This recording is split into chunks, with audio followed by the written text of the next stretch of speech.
तो हमारे साथ दो वरिष्ठ पत्रकार हैं और इसके साथ साथ हमारे साथ RWA यानी कि लोगों के सोसाइटी, लोगों का घर, उनकी समस्याएं, उनका प्रतिनिधित्व करने के लिए नरेंद्र जी हमारे साथ हैं।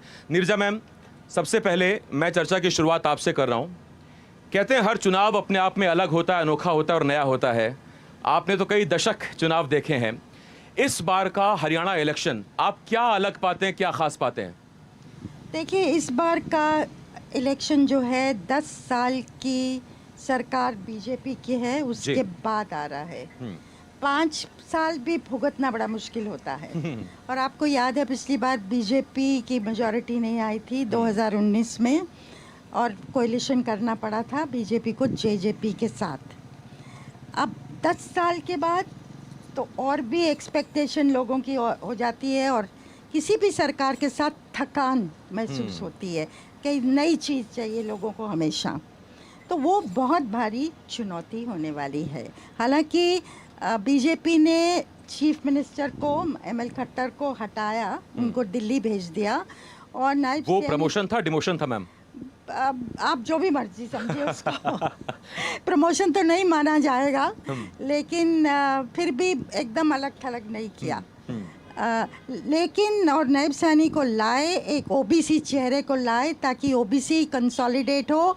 उनको एहसास है कि जाट वोट, किसान वोट नाराज़ है, खिसक गया है, और वो हमने देखा लोकसभा चुनाव में 5-5 हुआ, कांग्रेस को 5, बीजेपी को 5, तो एक इशारा था। लेकिन उनको टाइम ज़्यादा मिलना चाहिए था। अगर पहले ये बदलाव हो गया होता तो शायद कहानी हो सकता है अलग होती। लेकिन खैर, वो तो देखेंगे 8 तारीख को क्या रिज़ल्ट होता है। लेकिन परिवर्तन के नीचे क्या है, मैं जहाँ भी जा रही हूँ, जिस स्टेट में मैं गई हूँ, अभी जम्मू कश्मीर होके आई हूँ, सबसे बड़ा ज्वलंत मुद्दा आज देश में रोज़गार है। हमारा देश नौजवान देश है, और लोगों के सामने अगर बात करिए तो सबसे पहली चीज़ वो कहेंगे। तो हरियाणा में गुड़गांव देखिए, यहाँ चमक दमक, लाइट्स, कारें, मतलब हम लोग बैठ के इत्मीनान से बात कर रहे हैं। लेकिन बहुत बड़ा तबका है जिसके पास बहुत नाराज़गी है, रोजगार नहीं, रोज़गार को लेके भी, दामों को लेके भी। अब देखिए, आप मैनिफेस्टो ले लीजिए हर पार्टी के, तो उसमें वही चीज़ें कहती हैं, फ्री बिजली, फ्री पेंशन, जितनी वैकेंसीज हैं जॉब्स की, रिजर्व जॉब्स की, खासकर सरकारी नौकरियों में उनका भरना, हर पार्टी वही कह रही है। तो कहीं ना कहीं लोगों में दर्द है ना, जिसको महसूस कर रही है। अब क्या करेगी जो पार्टी पार में आएगी, क्या एक्शन प्लान है, वो तो देखने लायक चीज़ हो। मैं नीरजा मैम आता हूँ इस पर आपके पास। मैं यादव जी आपसे एक सवाल पूछता हूँ, और मेरा सवाल ये आपसे कि गुड़गांव की व्यवस्था से, गुड़गांव की कानून व्यवस्था से, यहाँ की सफाई व्यवस्था से, इंफ्रास्ट्रक्चर से, क्या गुड़गांव के वासी खुश हैं?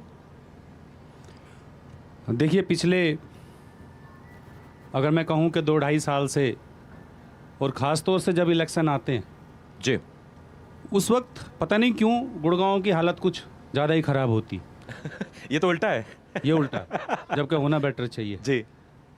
परंतु फिर भी इस बात को नहीं झुटलाया जा सकता कि गुड़गांव को जो चाहिए वो सिस्टम गुड़गांव के पास नहीं है।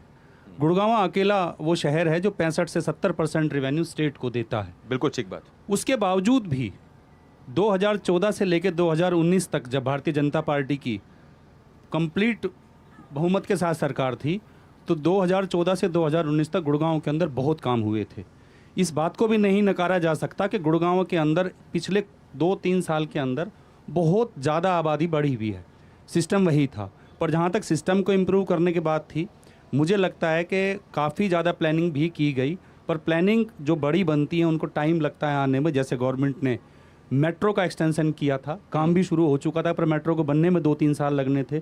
गुड़गांव में ट्रैफिक की बहुत समस्या है, और जैसे ही मेट्रो ओल्ड गुड़गांव पहुँचेगी तो ये काफ़ी हद तक समस्या अपने आप भी ख़त्म हो जाएगी। पर ये चांस की बात है, अनाउंसमेंट हुई और काम भी शुरू हुआ, पर मेट्रो को बनने में 2 से 3 साल लगेंगे। तब तक गुड़गांव के लोगों को ट्रैफिक का काफ़ी हद तक इंतज़ार करना पड़ेगा। और आप एक चीज़ ये भी देखिए, पिछले 10 साल के अंदर अगर हम बात करें, गुड़गांव के अंदर सड़कें, फ्लाईओवर, अंडरपास, ये भी बहुत बड़ी संख्या में बने हैं।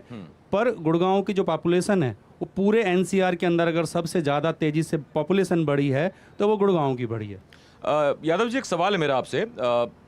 देखिए, तमाम गढ़ होते हैं कई सियासी दलों के, सियासी घरानों के। गुड़गांव गढ़ क्यों नहीं बन पाता? 14 में अलग प्रत्याशी बीजेपी ने उतारा, वो जीते, उसके बाद टिकट काटा। 19 में अलग प्रत्याशी, अब 24 में अलग प्रत्याशी। तो एक प्रत्याशी क्यों नहीं टिक पा रहा है? देखिए, मैं तो समझता हूँ कि ये बहुत अच्छी बात भी है। अगर किसी भी पार्टी के अंदर प्रत्याशी बदला जा रहा है, किसी को मौका दिया जा रहा है, वो ठीक काम नहीं कर पाया अपने पीरियड में, तो अगली बार उसको चेंज भी किया गया। आपने देखा होगा बहुत सी पार्टी के अंदर तो ऐसा चलता है कि पूरी की पूरी जनरेशन ही उस पार्टी को चलाती। तो कम से कम बीजेपी के अंदर हर किसी को मौका दिया जाता है, और जिसने अच्छे काम भी किए हैं। आप सोचिएगा, गडकरी जी की बात करें, गडकरी जी को तीसरी बार सेम मंत्रालय दिया गया, और गडकरी जी ने पूरे हिंदुस्तान में जो काम किए, मैं समझता हूँ उस डिपार्टमेंट के अंदर आज तक तो हिंदुस्तान में इतने काम कभी नहीं होंगे जितने खबर तो ये उन्होंने भी आई किए। थी गडकरी साहब पीएम बनने वाले थे वैसे। देखिए, अगर खबर ये आई थी, लोगों में चर्चा भी हुई थी, और आप इस बात को मानिएगा भी कि जब कोई व्यक्ति अच्छा काम करता है तो जनता भी इस बात को चर्चा करती है कि क्यों ना इनको आगे प्रमोट किया जाए, आगे इनको बड़ी पोस्ट दी जाए।